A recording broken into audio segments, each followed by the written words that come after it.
How to change a player position in EA FC career mode. Now to change a player's position, all we need to do is come to squad here, and then you want to select development plan.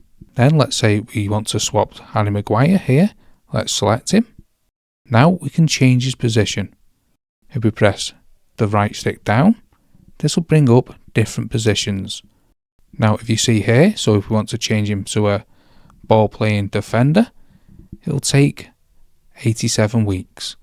Now if we want to change the position altogether, let's press the stick down. And let's see how long it'll take to change him to a central midfielder. This will take 414 weeks.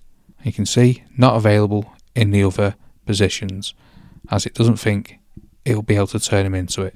However, you can still select him if you wish in any of them positions where it says estimated time of arrival, not available, but it may not change him into that position. Let's come back out for a younger player, say Euro.